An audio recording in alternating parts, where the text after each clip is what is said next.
Hi folks, and welcome to Schick Happens. In today's episode, we're going to make bacon. Homemade cured bacon. Now this process is anywhere from 8 to 10 days from start to finish, but we are starting with pork bellies that we got from our pigs. We just vacuum sealed them, put them in the freezer, and we just decided it's time that we get started on these. So I took these pork bellies out a few days ago to thaw. And then today we're going to get them in the cure, which I'll go over. Now, even though this is an 8 to 10 day process, I'm going to cram it all into one video. Trust me. But anyway, stick around here on Schick Happens and watch how we make our own bacon. Alright, so typically in the past when we've done bacon, we've used the DQ curing salt, the pink salt. It's not just the stuff you're going to find on the shelf. Typically you got to order this or go to a fancier butcher shop. But this is extremely high in nitrate, and you have to be exactly precise in the measurements of this when you're doing bacon. You definitely don't want to use too much. You got to follow to a T the instructions. But we've used this in combination with brown sugar and salt to do the bacon, our bacon, over the last 4 or 5 years. This time we're going to make a batch using Tender Quick, which you can buy on the shelf. And this is probably a little bit safer and just as easy to use. So this is what we're going to use on this batch. The ingredients for this cure is pretty simple. We're going to use the Tender Quick, a little bit of maple syrup, some thyme, pepper, and some brown sugar. And the recipe is simply 1 tablespoon of Tender Quick per pound. 1 tablespoon of brown sugar, 2 teaspoons of maple syrup, and then you're just seasoning to taste with the pepper, the thyme, whatever. But we're gonna get measurements on the scale here of each one of these pork bellies, make the appropriate batch to rub on them, and then we're gonna get them sealed into 1 gallon Ziploc bags, and they're gonna go back in the fridge for 7 days.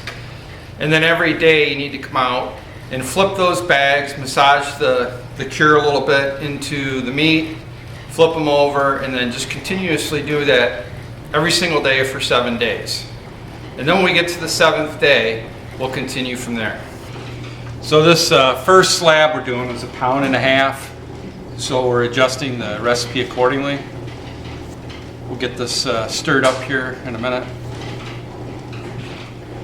I'm waiting for my assistant to open the container of thyme. Thank you, sir. It's not a huge mixture that you're doing with these, but it's the best you can. Rub it in and try to get as much of the pork belly covered as possible. And again, once every day, you're going to be pulling these out of the refrigerator to massage them and help work in that cure.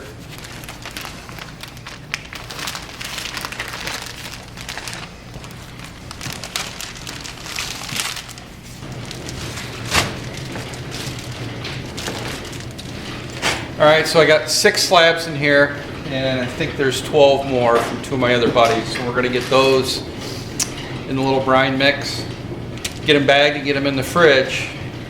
And then again, every day we're going to flip these, massage them a little bit, just to make sure those continuously get a good coating for the next 7 days to cure. And then at that 7-day mark, we'll go ahead and get these out and take you to the next step. And while I'm not going to make a video on it, if you bought several pork bellies or had several to play around with, now would be the time to make pancetta and get that in the cure. It's very similar to the cure that you're doing here with bacon. The recipe is just a little bit different, but pancetta, it'll do the 7-day cure. You'll rinse it all off after the 7 days, and then you roll it up real tight as you can get it. Wrap it in cheesecloth, and then you hang that in your refrigerator for up to 90 days. 90 days is the minimum. Beyond, it gets better, but that's a cold sliced meat that you could have with cheese or eggs or whatever. And there's no smoking in that either. It's just you're curing it, and after that 7 days, rinsing it, seasoning a little bit, rolling it up tight, putting it in cheesecloth, maybe 5-6 layers, tightening up the ends, and then it just sits in the fridge for 90 to 120 days. And then you just slice it and eat it. But that's pancetta. It's similar to prosciutto. All right, I'm on my 3rd day now of this pork belly being in the fridge in the cure. And once again, every day when I come out here, all I do is pull these out, just massage them a little bit, and then I rotate them. I flip them upside down and restack them. I'll do both packs of these, or both sets of these, every pack, and I'll continue to do that for 7 days. 4 more days to go. I think Piano wants to help. Day number 5 of flipping the pork bellies.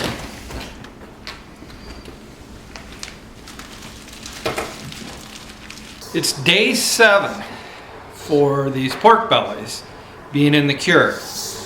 I'm going to go ahead and pull these out of the fridge here, put them in this bowl. I'm going to take them in the house and I'm going to rinse them off. All that cure, I want to get all that rinsed off. I don't want anything on those. Once I get them rinsed off, I'm going to pat them dry a little bit, bring them back out to the fridge and leave them sitting there overnight. I don't know what the name of the term is, but they'll get a little tacky sitting overnight, and that's what I want, so they absorb some of that smoke when I get them in the smoker tomorrow.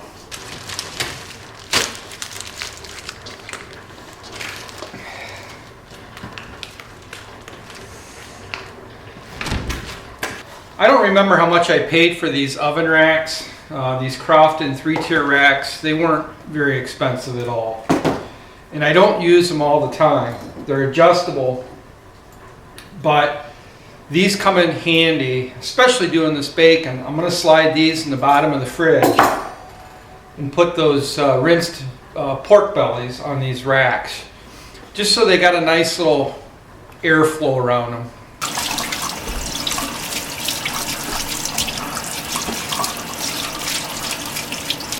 Now when you're rinsing these, you're not going to get all that seasoning off, and don't worry about that. The whole purpose of rinsing these is to get rid of as much of that tender quick cure off the pork belly as possible. But again, you're not going to get all that pepper or thyme or whatever type of seasoning you use. You're not going to wash all that off, and there's no reason to. So I just wanted you to be aware of that rinsing these is just to wash away any residue of that tender quick.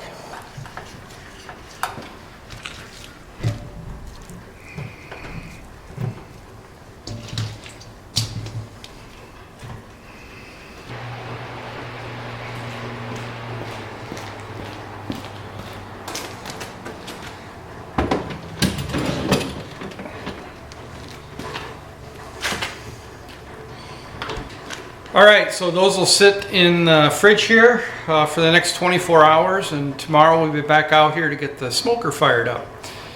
Now I do want to add right here, if you don't have a smoker, you can certainly get to this stage in the game, rinse them, let them chill overnight in the fridge, and then you can slice them up and vacuum seal them and bag them to whatever you want and put in the freezer. They don't have to be smoked. That's not doing anything other than infusing some smoke flavor in that bacon. But these are cured and ready to go. You could slice these up, fry them in a pan, and it is very good. You can season them however you want, but you don't need a smoker to do this. I'm just going to smoke them because I like that smoke flavor infused in the bacon. So we're on day 8. I'm going to get the pork bellies out of the refrigerator. I'm going to season them up with just a little bit of pepper, and then we're going to get the charbroil smoker out and get them going. It's chilly out today. Yesterday we had rain all day. It was, I don't know, 46 degrees, and it's 9 o'clock in the morning right now, and it's about 9 degrees. It's just cold out. But anyway, let's get this bacon or pork belly in the smoker.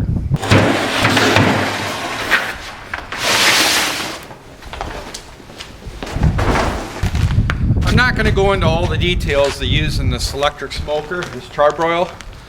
But if you're new to the channel, a couple, 3 weeks ago, I did do a full review on this after using it for several years. So if you're interested in this particular smoker, go check that video out. I think I'm going to go with apple wood chips for this batch. And as I mentioned before, the seasoning is entirely up to you with your taste. For all these pork bellies, all I'm going to do is just put crushed red pepper on them. That's it. Just crushed red pepper, and they're going in the smoker. All right, I got 8 of these in the smoker. I certainly can't fit all 12, so I'm going to have to do 2 batches. But I got the smoker set at 225 degrees, and I'm shooting for an internal temperature of 150. I'm not sure how many hours it's going to take, but I don't think it's going to take that long. When these hit 150, I'll get them pulled out, put them back on the racks, and get those other 4 inside the smoker and repeat the process. And then once these are completely done, I'll get them all back in the fridge and let them sit overnight to firm up, rest, absorb some of that smoke flavor. And then tomorrow or the next day, we'll get them all sliced up into vacuum seal bags and then back in the freezer. Right now we're at about 128 degrees on this first batch. Get her up to 150, I'll get these out and I'll get the second batch in. All right, it's been about 5 hours. I just pulled the first batch out of the smoker. I'm gonna get these back on racks and in the fridge to cool for a day or 2 before we get them sliced up. And the next thing I'm gonna do is get the other ones that I didn't have room for in the smoker and get going on those. Should be slicing bacon up here either tomorrow night or the next night, so stick around. And this brings us to our final day. I took 6 of these out. These are mine. I'm going to go ahead and get these sliced up to the thickness I prefer, get them vacuum sealed and back in the freezer. I'll probably put them in half-pound packs. And I think some of these I might cube up for bean soup later on too. The other bacon that I did that's still in the fridge is for a couple buddies that were in on the pigs. They'll be picking theirs up tomorrow to slice them up with their slicer to whatever thickness that they want and however they want to bag them. But this is mine here. I'm going to get going on the slicing and then the vacuum sealing.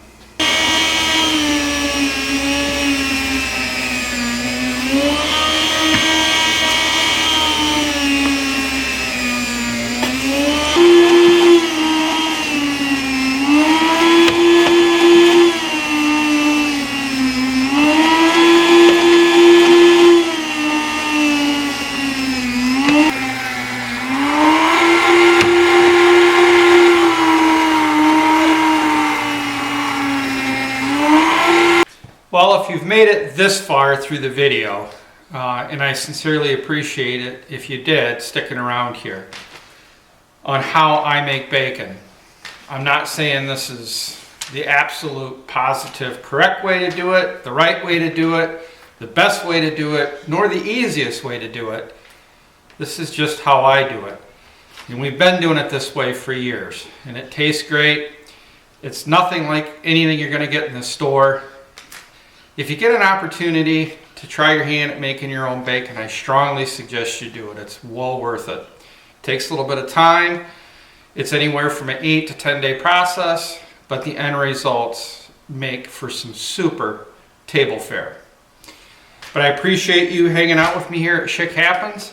If you enjoyed this video, please like it, share it, and if you haven't already, please subscribe.